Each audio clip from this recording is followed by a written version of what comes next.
Hi friends, welcome back to my channel. ಎಲ್ಲರೂ ಹೇಗಿದ್ದೀರಾ? ಎಲ್ಲರೂ ಚೆನ್ನಾಗಿದ್ದೀರಾ ಅಂದ್ಕೊಂಡಿದ್ದೀನಿ. ಇವತ್ತು ನಾನು ಸಂಜೆಯಿಂದ ಬ್ಲಾಗ್ನ ಶುರು ಮಾಡಿದ್ದೀನಿ. ಟೈಮ್ ಈಗ 4:15 ಆಗಿದೆ. ಪಾಪುನ ಸ್ಕೂಲಿಂದ ಕರ್ಕೊಂಡು ಬಂದೆ. ಈಗ ನಾನು ಬ್ಲಾಗ್ನ ಶುರು ಮಾಡ್ತಾಯಿದ್ದೀನಿ. ಇವಾಗ ಸಂಜೆಯಿಂದ ರಾತ್ರಿವರೆಗೂ ಏನೆಲ್ಲ ಆಗುತ್ತೆ ಅನ್ನೋದನ್ನು ನಾನು ನಿಮ್ಮ ಜೊತೆ ಶೇರ್ ಮಾಡ್ಕೊಳ್ತೀನಿ. Hi friends, welcome back to my channel. ಪಾಪು ಇವಾಗ ಬಂದ ಸ್ಕೂಲಿಂದ. ಸೊ ಅವನಿಗೆ ಇನ್ನು ಕೈಕಾಲು ಮುಖ ತೊಳಸಿ ಸ್ವಲ್ಪ ತಿನ್ನಕ್ಕೆ ಏನಾದರೂ ಕೊಡಬೇಕು. ಬಟ್ಟೆ ಬಿಚ್ಚಿ ಕೈಕಾಲು ಮುಖ ತೊಗೊಂಬರೋಣ.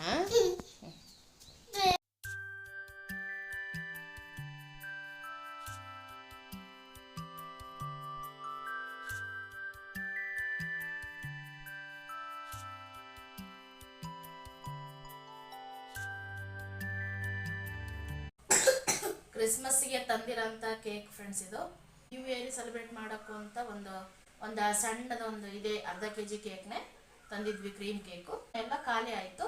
ಇದು ಹಾಗೆ ಇತ್ತು. ಸೊ ಈಗ ಅವನಿಗೆ ಕೇಕ್ ಬೇಕಂತೆ, ಅವನೇ ಕಟ್ ಮಾಡ್ತಾನಂತೆ.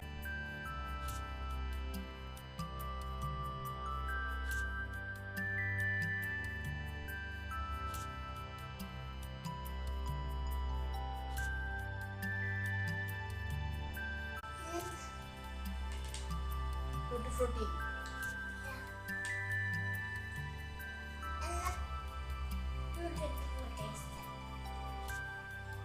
ಇದರಲ್ಲಿ ಟೂಟಿ ಫ್ರೂಟಿ ಮತ್ತೆ ಚೆರ್ರಿ, ಬಾದಾಮು, ಗೋಡಂಬಿ ಎಲ್ಲ ಇದೆ ಫ್ರೆಂಡ್ಸ್. ಇದು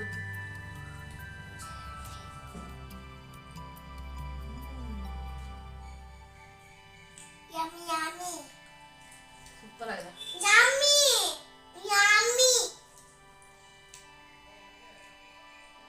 ಇದು ಮನೆಯಿಂದ ಕೊಟ್ಟು ಕಳಿಸಿರೋ ಕೇಕು. ಚಿಕ್ಕಪ್ಪ ಬೆಂಗಳೂರಿಂದ ತಂದಿದ್ದು. ಚೆನ್ನಾಗಿದೆ ಕೇಕ್. ಇಲ್ಲಿ ಕೇಕ್ಗಿಂತ ಇದೇ ಒಳ್ಳೆ ಟೇಸ್ಟ್ ಇದೆ ಕೇಕ್.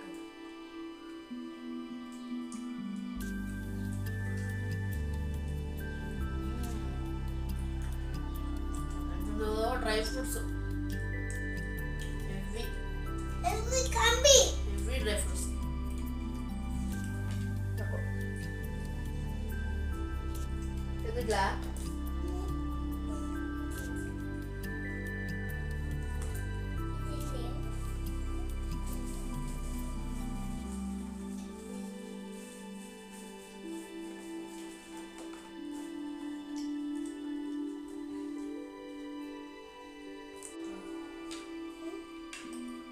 ಪಾಪು ಒಂದು ಗ್ಲಾಸ್ ಹಾಲು. ನನಗೆ ಇವತ್ತು ತುಂಬ ವಾತಾವರಣ ಒಂಥರ ಚಳಿ ವಾತಾವರಣ.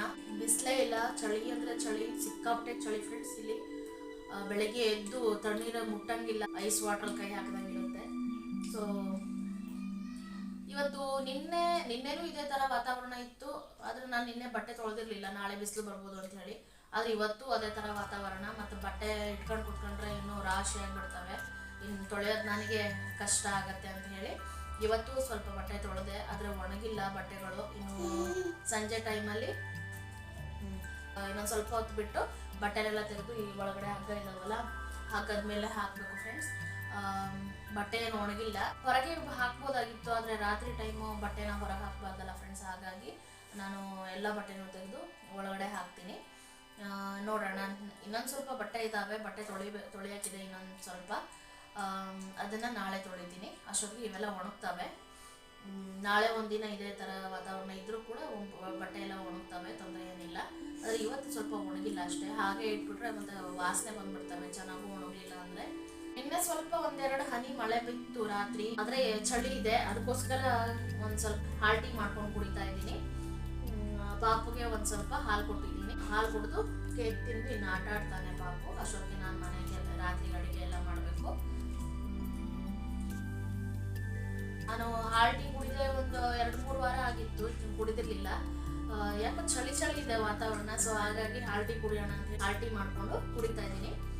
ನಮ್ಮ ಸೈಡು ಲೋಟದ ಸೈಜು ಸ್ವಲ್ಪ ಕಮ್ಮಿ ಇರುತ್ತೆ, ಇಷ್ಟಿರುತ್ತೆ ನಮ್ಮ ಸೈಡ್ ಲೋಟ. ಆದರೆ ಇವ್ರ ಕಡೆ ಹಂಗಲ್ಲ, ದೊಡ್ಡ ಗ್ಲಾಸ್, ಇದಕ್ಕಿಂತ ಕೆಲವೊಂದು ದೊಡ್ಡ ಗ್ಲಾಸ್ ಕುಡಿತಾರೆ ಟೀನ. ನಾನು ಇಲ್ಲಿಗೆ ಬಂದಾದ್ಮೇಲೆ ಇಷ್ಟಿಷ್ಟು ದೊಡ್ಡ ಗ್ಲಾಸಲ್ಲಿ, ತುಂಬ ಏನಿಲ್ಲ ಸ್ವಲ್ಪ ಇದೆ, ಆದರೂ ಇಷ್ಟಿಷ್ಟು ದೊಡ್ಡ ಗ್ಲಾಸಲ್ಲಿ ಟೀ ಕುಡಿಯೋದು ಅಭ್ಯಾಸ ಮಾಡ್ಕೊಂಡ್ಬಿಟ್ಟೆ. ಅಡಿಕ್ಟ್ ಏನಾಗಿಲ್ಲ ಕಾಫಿ ಟೀಗೆ, ಆದರೂ ಒಂದು ಸ್ವಲ್ಪ ಚಳಿ ಇದೆ ವಾತಾವರಣ ಅನ್ನೋದಕ್ಕೋಸ್ಕರ ನಾನು ಹಾಟ್ ಟೀ ಮಾಡ್ಕೊಂಡು ಕುಡಿತಾ ಇದ್ದೀನಿ ಅಷ್ಟೇ. ಇಲ್ಲ ಅಂತಂದರೆ ನಮ್ಮ ಮಾಮೂಲಿ ಜೀರಿಗೆ ನೀರು, ಇಲ್ಲ ಅಂತ ಚಕ್ಕೆನ ಕುದಿಸಿ ಕುಡಿಯೋದು, ಆಮೇಲೆ ಈ ರೀತಿಯಾಗಿ ಶುಂಠಿನ ಕುದಿಸಿ ಕುಡಿಯೋದು, ಈ ರೀತಿ ಮಾಡಿ ಕುಡಿತೀನಿ ಅಷ್ಟೇ. ನಾನು ಟೀ ಕುಡಿಯೋದು ಕಮ್ಮಿ. ಸೊ ಈಗ ಟೀ ಕುಡಿತಾ ಇದ್ದೀನಿ, ಕುಡಿಬೇಕು ಅನಿಸ್ತಾ ಇದೆ ಯಾಕೇನೋ, ಹಾಗಾಗಿ ಟೀ ಮಾಡ್ಕೊಂಡು ಕುಡಿತಾ ಇದ್ದೀನಿ. ಓಕೆ ಫ್ರೆಂಡ್ಸ್, ಈಗ ಇಲ್ಲಿ ಬೀಟ್ರೋಟ್ನೆಲ್ಲ ತುರಿದಿಟ್ಕೊಂಡಿದ್ದೀನಿ. ಅದಕ್ಕೆ ಸ್ವಲ್ಪ ಬೆಳ್ಳುಳ್ಳಿ, 4-5 ಎಸಳು ಬೆಳ್ಳುಳ್ಳಿನ ಜಜ್ಜಿಟ್ಕೊಂಡಿದ್ದೀನಿ. ಒಂದು 3 ಹಸಿಮೆಣಸನ್ನು ಉದ್ದುದ್ದಾಗಿ ಹೆಚ್ಚಿಟ್ಕೊಂಡಿದ್ದೀನಿ. ಜೊತೆಗೆ ಒಂದು ಸಣ್ಣ ಗಾತ್ರದ ಈರುಳ್ಳಿನ ಸಣ್ಣದಾಗಿ ಉದ್ದುದಕ್ಕೆ ಹೆಚ್ಚಿಟ್ಕೊಂಡಿದ್ದೀನಿ. ಇಲ್ಲಿ ಸ್ವಲ್ಪ ಬಟಾಣಿನ ಬೇಯಿಸಿಟ್ಟಿದ್ದೀನಿ. ಬಟಾಣಿ ಬೇಯಿಸುವಾಗ ಸ್ವಲ್ಪ ಉಪ್ಪು ಹಾಕಿ ಬೇಯಿಸಿದ್ದೆ.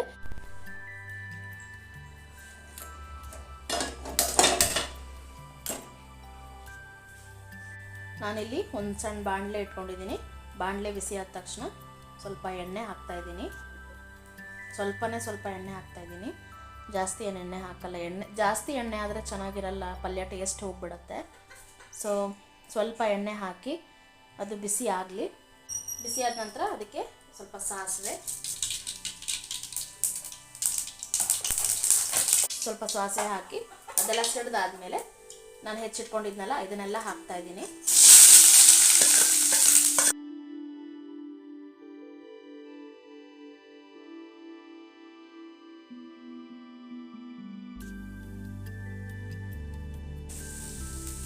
ಸ್ವಲ್ಪ ಬ್ರೌನ್ ಕಲರ್ ಆಗಲಿ ಈರುಳ್ಳಿ ಎಲ್ಲ.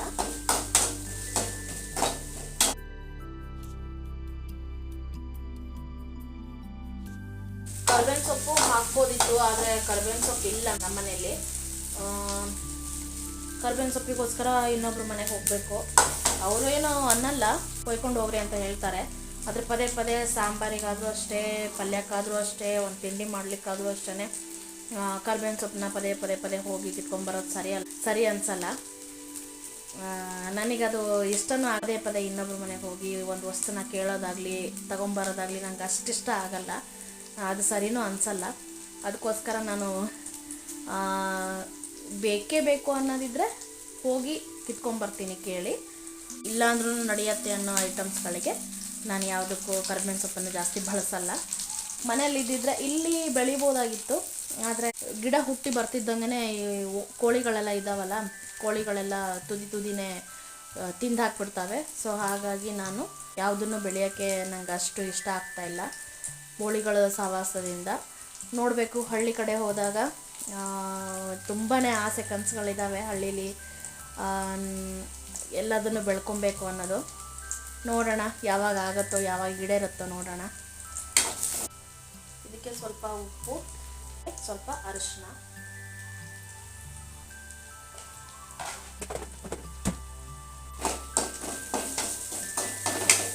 ಈಗ ಇನ್ನೊಂದು ಸ್ವಲ್ಪ ಹೊತ್ತು ಫ್ರೈ ಮಾಡ್ಕೋಬೇಕು.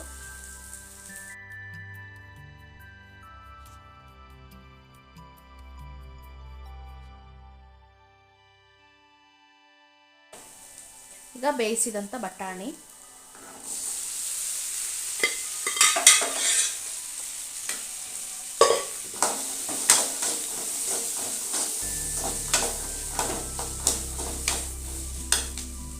ನಂತರ ಬೀಟ್ರೋಟನ್ನು ಹಾಕಬೇಕು.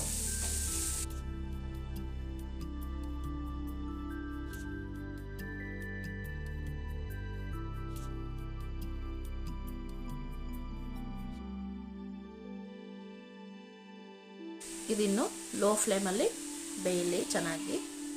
ಮುಚ್ಚಿಟ್ಟು ಬೇಯಿಸಿದ್ರೆ ಸಾಕು.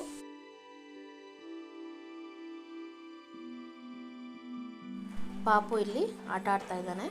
ಹೊರಗಡೆ ವಾತಾವರಣನೂ ಅಷ್ಟು ಚೆನ್ನಾಗಿಲ್ಲ, ಬೆಳಕು ಜಾಸ್ತಿ ಇಲ್ಲ, ಸ್ವಲ್ಪ ಚಳಿ ಇದೆ. ಆದರೂ ಹೊರಗಡೆನೇ ಆಟ ಆಡ್ತಾ ಇದ್ದಾನೆ. ಸ್ವಲ್ಪ ಸಂಜೆ ಒಂದು 6-6:30 ತನಕನೂ ಹೊರಗಡೆ ಇರ್ತಾನೆ, ಆಟ ಆಡ್ತಾನೆ.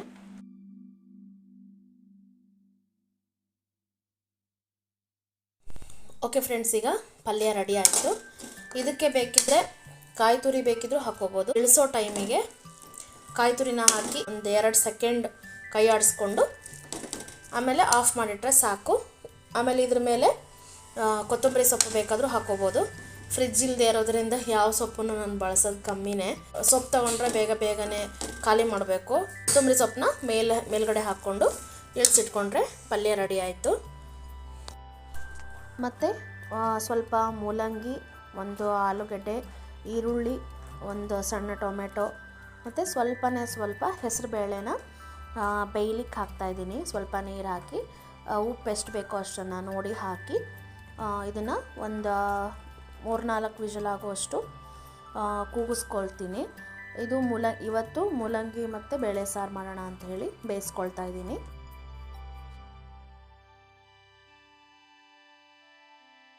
ಹಾಗೆಯೇ ಈ ಕಡೆ ಆವಾಗಲೇ ಬಟ್ಟೆನ ತಂದು ಒಳಗಡೆ ಇಟ್ಕೊಂಡಿದ್ದೆ. ಸ್ವಲ್ಪನೂ ಒಣಗಿರಲಿಲ್ಲ ಬಟ್ಟೆಗಳು. ತೆಳ್ಳಗಿರೋ ಬಟ್ಟೆಗಳು ಸ್ವಲ್ಪ ಒಣಗಿತ್ತು ಮತ್ತು ದಪ್ಪ ಇರೋ ಬಟ್ಟೆಗಳು ಸ್ವಲ್ಪ ಒಣಗಿರಲಿಲ್ಲ. ಹಾಗಾಗಿ ಅವನ್ನೆಲ್ಲ ತೊಗೊಂಬಂದು ನಾನು ಒಳಗಡೆ ಹಾಕ್ತಾಯಿದ್ದೀನಿ. ಇದು ಮಳೆಗಾಲದಲ್ಲಿ ಬಟ್ಟೆ ಹಾಕೋಕ್ಕೆ, ಬಟ್ಟೆ ಒಣಗ್ಸೋಕ್ಕೆ ಕಟ್ಟಿರೋಂಥ ದಾರಗಳು. ಒಂದುಗಡೆ 1-2 ಹಗ್ಗ ಇದ್ದಾವೆ, ಅದರ ಮೇಲೆ ಒಣಗಿಸಿ ರಾತ್ರಿ ಹೊರಗಡೆ ಬಿಡಲ್ಲ ಬಟ್ಟೆನ ನಾನು. ಅದನ್ನು ತೊಗೊಂಬಂದು ಒಳಗಡೆ ಒಣಗಿಸ್ತೀನಿ. ಮಳೆ ವಾತಾವರಣ ಇತ್ತು, ಬಿಸಿಲಿರಲಿಲ್ಲ. ಹಾಗಾಗಿ ಇವು ಸ್ವಲ್ಪ ನೀರುಳಿದಿತ್ತು ಅಷ್ಟೇ, ಆದರೆ ಅಷ್ಟೇನು ಒಣಗಿರಲಿಲ್ಲ. ಅದನ್ನು ತೊಗೊಂಬಂದು ನಾನು ಒಳಗಡೆ ಒಣಗಿಸ್ತಾ ಇದ್ದೀನಿ. ಇದನ್ನು ನಾಳೆ ಬೆಳಗ್ಗೆ ಅಥವಾ ನಾಳೆ ಸಂಜೆ ತೆಗೆದ್ರೆ ಸಾಕು, ಒಣಗಿರುತ್ತೆ.